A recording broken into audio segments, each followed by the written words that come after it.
आप सभी भक्तों का दिन शुभ और मंगलमय हो। आज पौष मास के 8वें दिन धन लक्ष्मी और भक्ति प्रदान करने वाली कथा का आप रसपान करेंगे। तो प्रिय भक्तगणों, भगवान की कृपा प्राप्त करने के लिए सबसे पहले कमेंट बॉक्स में ओम नमः शिवाय हर हर महादेव का जयकारा जरूर लगाइए। अब आइए श्रवण करते हैं आज का अध्याय। प्रिय भक्तों, प्राचीन काल की बात है। एक नगर में धर्मदेव नाम का एक व्यक्ति रहा करता था। वह नगर का एक साधारण सा किसान था और वह अपनी छोटी सी झोपड़ी में जीवन यापन करता था। उसकी झोपड़ी कच्ची दीवारों से बनी थी और छप्पर से ढकी हुई थी, जो हर साल बारिश में टपकने लगती थी। धर्मदेव के 5 युवा बेटे थे, लेकिन उनमें से कोई भी काम काज नहीं करता था। वे दिन भर नगर की गलियों में घूमा करते थे। धर्मदेव हर सुबह अपने खेत में कामकाज करता और रात को थका हारा घर लौटता। अब किसी तरह भोजन बनाकर खा लेता। एक दिन जब वह अपने खेत से लौट रहा था तो उसकी मुलाकात पड़ोस में रहने वाली एक बुढ़िया माई से हुआ, जिसे सभी लोग अम्मा कहकर पुकारते थे। वह धर्मदेव के पास आकर बैठ गई। बूढ़ी अम्मा उसकी हालत देखकर चिंतित हो गईं। उन्होंने कहा, धर्मदेव, तू दिन भर मेहनत करता है, तेरी जिंदगी में कोई बदलाव क्यों नहीं आता? तेरे बेटे जवान हैं, फिर भी सारा बोझ तुम पर ही है। धर्मदेव ने थकी हुई आवाज में जवाब दिया, अम्मा, क्या करूं? मेरे पास कोई साधन नहीं है। मैंने अपने बेटे को समझाने की बहुत कोशिश की, पर वे यह सब सुनने के बाद भी कोई काम नहीं करते। यह सुनकर दादी अम्मा ने कहा, धर्मदेव, तेरे पास 5 बेटे हैं, कम से कम किसी एक की शादी तो करवा दे। बहू के आने से घर में खुशियां लौट आएंगी। कम से कम 2 रोटी वह बनाकर तुझे खिलाएगी तो सही।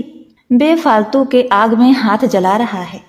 धर्मदेव ने भारी आवाज में कहा, अम्मा, मेरे बड़े बेटे की शादी पहले भी हो चुकी है, लेकिन उसकी पत्नी सावित्री ससुराल में कभी नहीं आई, क्योंकि हमारे पास उसे लाने का कोई साधन ही नहीं है। गौना कैसे कराएं? घर में फूटी कौड़ी नहीं है।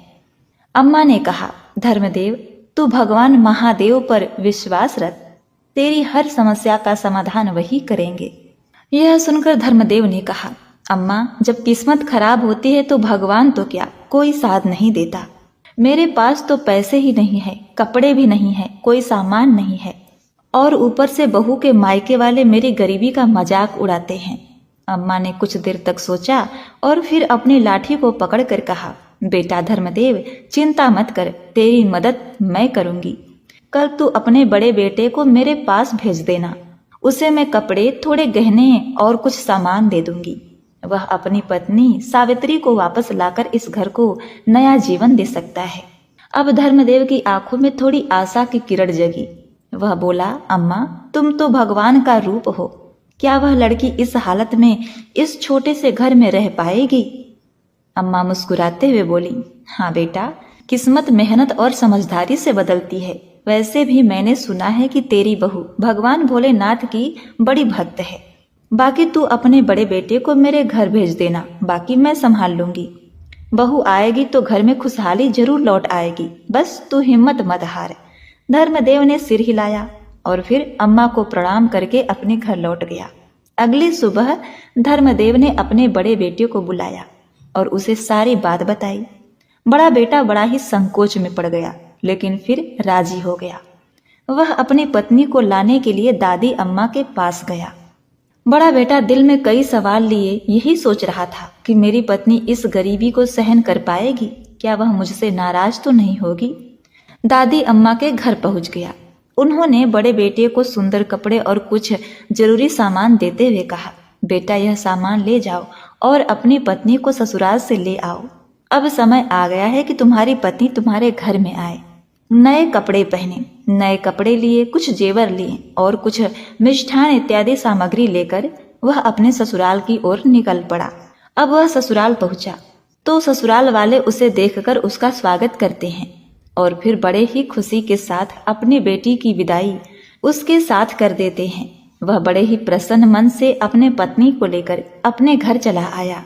जब नई बहू सावित्री घर में आई तो उसने देखा तो वह हैरान रह गई। घर बहुत ही छोटा था, कमरे छोटे थे और रसोई बेहद साधारण थी।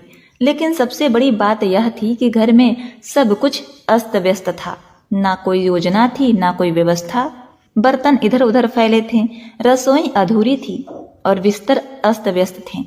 सावित्री बहू ने सोचा, क्या यह मेरा घर है? क्या मैं यहाँ रह पाऊंगी? लेकिन उसने हार नहीं मानी। वह जानती थी कि इस घर को सुधारना, यहाँ रहने के लिए कुछ करना जरूरी है। उसने फैसला किया कि वह अपने पति से बात करके साफ सफाई शुरू करेगी। उसने घर के हर कोने को ध्यान से देखा और धीरे धीरे सफाई करनी शुरू कर दी। रसोई में बर्तन धोने लगी और बाकी सब काम उसने खूब ही व्यवस्थित ढंग से किया। जब उसका पति खेत से वापस लौटा तो उसने देखा कि घर पूरी तरह बदल चुका था। बर्तन धोकर साफ किए गए हैं, सामान व्यवस्थित है, घर की टूटी फूटी चारपाई व्यवस्थित हो गई है, दिए की रोशनी से घर प्रकाशित है। उसकी यह कार्य कुशलता देखकर घर के सभी लोग बड़े ही प्रसन्न हुए। यहाँ तक कि धर्मदेव भी बड़ा ही प्रसन्न हुआ।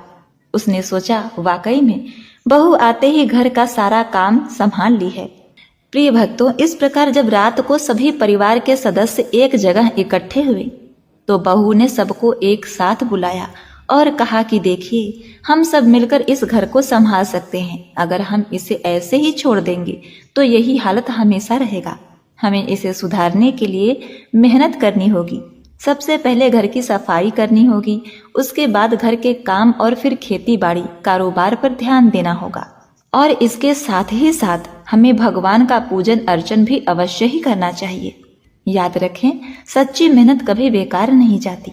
धर्मदेव के आंखों में अब खुशी के आंसू थे। उसकी पत्नी के मरने के बाद पहली बार उसके घर में कोई स्त्री, कोई लक्ष्मी गृहिणी आई थी। अब सावित्री ने घर की साफ सफाई को अपना दिनचर्या बना लिया और भगवान की पूजा अर्चना करती। धीरे धीरे घर का माहौल बदलने लगा।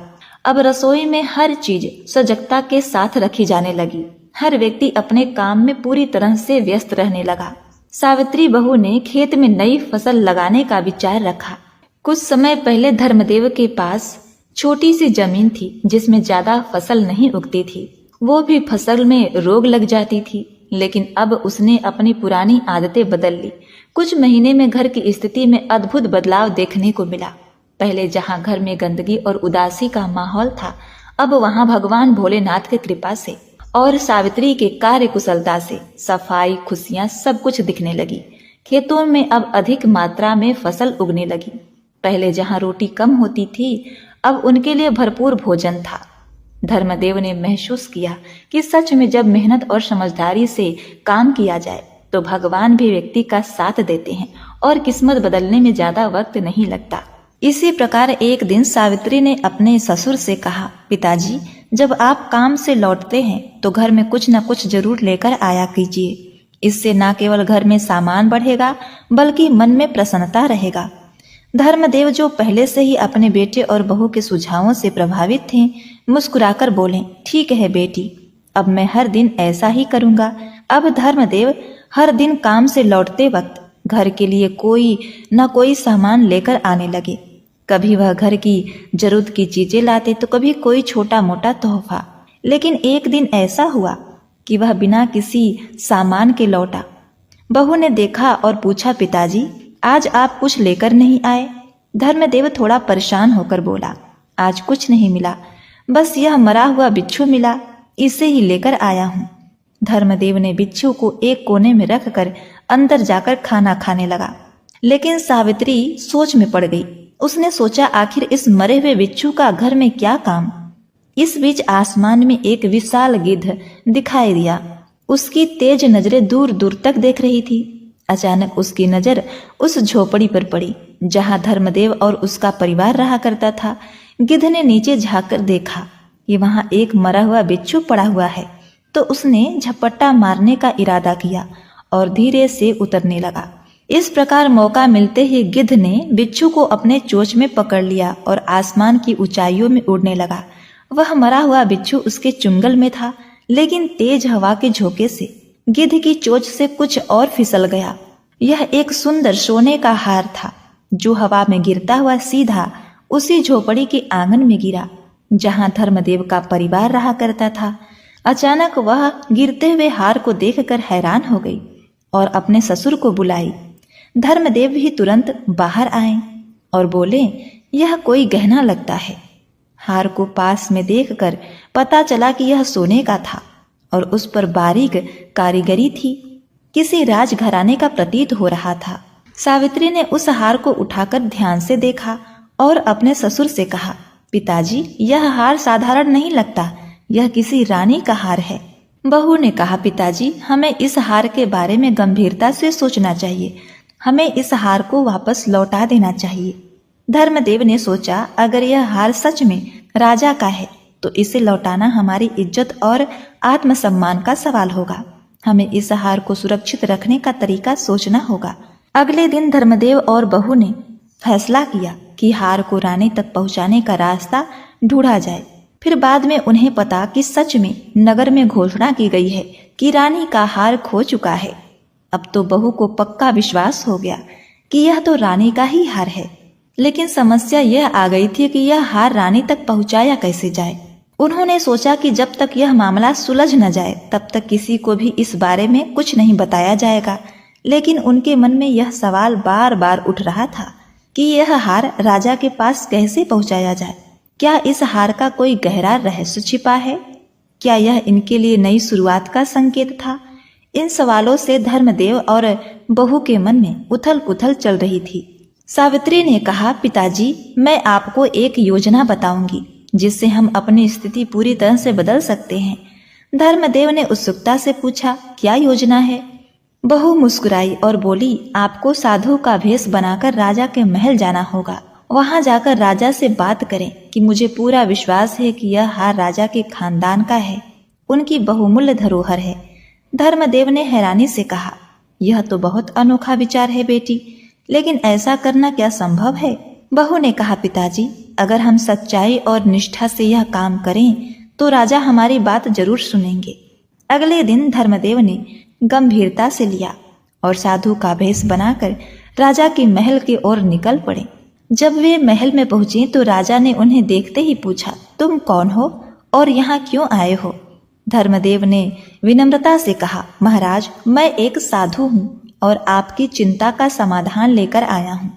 राजा ने चौंक कर पूछा, तुम्हें कैसे पता कि मुझे किसी बात की चिंता है?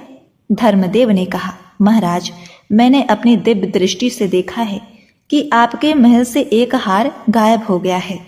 राजा ने हैरानी से पूछा, तुम्हें सच में पता है तो तुरंत बताओ, वह कहाँ है? धर्मदेव ने बिना हिचकिचाए कहा, महाराज, वह हार आपके महल के पीछे पड़ा हुआ है। एक गिद्ध उसे ले गया था और वह वहां पड़ा है, लेकिन आपको उसे पाने के लिए एक उपाय अपनाना होगा। राजा ने उत्सुकता से पूछा, क्या उपाय है? धर्मदेव ने कहा, महाराज, आपको महल के पीछे तैनात सिपाहियों को हटाना होगा। अगर आप ऐसा करेंगे तो कल वह हार आपको मिल जाएगा। राजा ने सोचा कि यह साधु सच कह रहा है, मुझे ऐसा ही करना चाहिए। उन्होंने तुरंत अपने सिपाहियों को महल के पीछे से हटा दिया। अगले दिन राजा और धर्मदेव महल के पीछे गए। राजा ने देखा हार सचमुच वहीं पड़ा था। राजा ने खुशी से कहा, हे साधु, तुमने मेरा बड़ा नुकसान होने से बचा लिया। अब जो भी तुम मुझसे मांगना चाहो मांग सकते हो, यह मेरा खानदानी हार है। धर्मदेव ने शांत भाव से कहा, महाराज, मुझे कुछ नहीं चाहिए, लेकिन मैं आपको एक सलाह देना चाहता हूँ। राजा ने पूछा, क्या सलाह है? धर्मदेव ने कहा, इस साल धनतेरस के दिन राज्य में किसी के घर दीपक नहीं जलना चाहिए सिवाय मेरे घर के। राजा ने चौंक कर कहा, यह तो एक विचित्र बात है। साधु, क्या तुम मजाक कर रहे हो? धर्मदेव ने गंभीरता स्वर में कहा, महाराज, यह बहुत जरूरी है। अगर आप यह वचन पूरा करेंगे तो राज्य में कोई बड़ा संकट नहीं आएगा। राजा ने थोड़ी देर सोचा और फिर कहा, साधु, मैं तुम्हारी बात मानूंगा।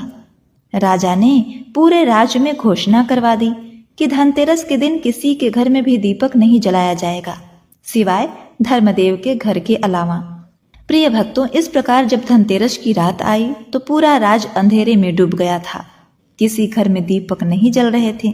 लक्ष्मी माँ को धन और समृद्धि की देवी मानी जाती हैं वो राज्य की ओर देख रही थी। जब उन्होंने देखा कि पूरे राज्य में घोर अंधेरा है तो वह वापस लौटने लगी। अचानक उनके वाहन उल्लू की नजर धर्मदेव के घर पर पड़ी। वहां एक दीपक जल रहा था। उल्लू ने लक्ष्मी माँ से कहा, माते देखिए, इस घर में प्रवेश करना चाहिए। माँ ने जब देखा कि पूरे राज्य में केवल धर्मदेव के घर में ही दीपक जल रहा है तो वह वहीं ठहर गई। उन्होंने धर्मदेव के घर को आशीर्वाद दिया और समृद्धि से भर दिया। उस रात धर्मदेव का घर, जो एक साधारण झोपड़ी था, एक दिव्य भव्य महल में बदल गया। अगले दिन धर्मदेव और उसका परिवार अवाक रह गए। उन्होंने देखा कि उनका घर पहले जैसा नहीं रहा। घर में सभी तरह अन्न धन के भंडारे भर गए हैं। धर्मदेव ने अपनी बहू सावित्री से कहा, हे बेटी, यह सब तुम्हारी समझदारी का नतीजा है। तुमने सही दिशा में कार्य किया। अब हमारा भाग्य बदल गया। बहू मुस्कुराई और बोली, पिताजी, अब आप राजा के पास जाइए, उन्हें सच बताइए कि मैंने यह सब सोच समझकर ही किया था। धर्मदेव ने सोचा, बहू सही कह रही है, मुझे राजा के पास जाकर अपनी बात रखनी चाहिए। जब धर्मदेव राजा के पास पहुंचे और उन्हें सब कुछ बताया तो राजा प्रसन्न हो गए। उन्होंने धर्मदेव की प्रशंसा करते हुए कहा, तुमने राज्य को संकट से बचाया। राजा ने धर्मदेव को बहुत सारा धन और आशीर्वाद दिया। अब धर्मदेव और उनका परिवार समृद्ध हो गया। उनका जीवन सुख समृद्धि से भर गया था। तो प्रिय भक्तों, इस प्रकार कहते हैं, बिन घरनी घरभूत का डेरा, अर्थात जिस घर में गृहिणी घरनी नहीं होती वह घर रहने योग्य नहीं होता। उस घर में माता लक्ष्मी का वास नहीं हो सकता। लक्ष्मी कब आई चली गई पता ही नहीं चलता। इसीलिए अपने घर के बहू बेटियों का सम्मान करना चाहिए तथा घर में सर सफाई रखते हुए भगवान का पूजन अर्चन करना चाहिए। महादेव शिव पार्वती जी का आराधना करना चाहिए। तो प्रिय भक्तों, इस प्रकार जिस घर में धर्म कर्म और पूजा पाठ होते हैं वह घर सदा प्रसन्नता से भरा रहता है। जिस घर के लोग आलस्य को त्याग कर कर्म पथ पर आगे बढ़ते हैं भगवान सदा उनका साथ देते हैं। प्रिय भक्तगणों, सूर्य भगवान की आरती सुनते हुए इस कथा का समापन करते हैं। ओम जय सूर्य भगवान, जय हो दिनकर भगवान, जगत के नेत्र स्वरूपा तुम हो त्रिगुण स्वरूपा, धरत सब ही तब ध्यान, ओम जय सूर्य भगवान, ओम जय सूर्य भगवान।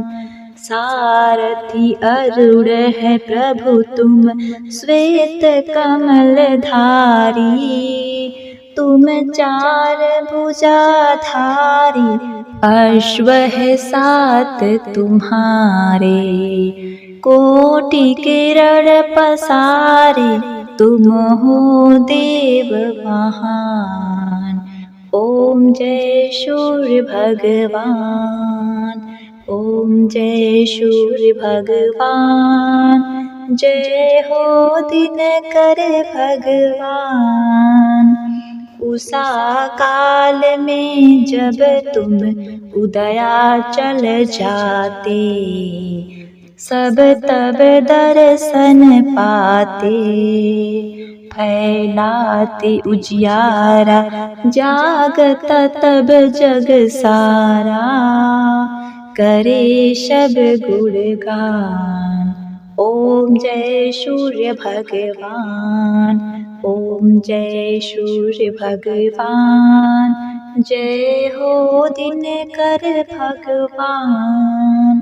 संध्या में भुवनेश्वर अस्ताचल जाते, गोधन तब घर आते, गोधूली बेला में, हर घर आंगन में हो तब महिमा गान, ओम जय सूर्य भगवान, ओम जय सूर्य भगवान, जय हो दिनकर भगवान। देव दनुज नर नारी, ऋषि मुनिवर भजते, आदित्य हृदय जपति स्रोत ये मंगलकारी। ईश की है रचना न्यारी दे नव जीवन दान। ओम जय सूर्य भगवान, ओम जय दिनकर भगवान। तुम हो त्रिकाल रचयिता, तुम जगत के आधार। महिमा तब अपरंपार, प्राणों का सिंचित करके। भक्तों को अपने देते बल बुद्धि और ज्ञान। ओम जय सूर्य भगवान, जय सूर्य भगवान, जय दिनकर भगवान। भूचर जल पर खेचर, सबके हो प्राण तुम्ही। सब जीवों के प्राण तुम्ही, वेद पुराण बखाने। धर्म सभी तुम्हें माने, तुम ही सर्वशक्तिमान। ओम जय सूर्य भगवान, जय सूर्य भगवान। ओम जय दिनकर भगवान। पूजन करती दिशाएं, पूजे दश दिक्पाल। तुम भुवनों के प्रतिपाल, ऋतु में तुम्हारी दासी। तुम शाश्वत अविनाशी, शुभकारी अंशुमान। ओम जय सूर्य भगवान, जय हो दिनकर भगवान। जगत के नेत्र स्वरूपा, तुम हो त्रिगुण स्वरूपा। धरत सब ही तब ध्यान, ओम जय सूर्य भगवान। जय हो दिनकर भगवान, ओम जय सूर्य भगवान। ओम गंगणाधिपते नमः।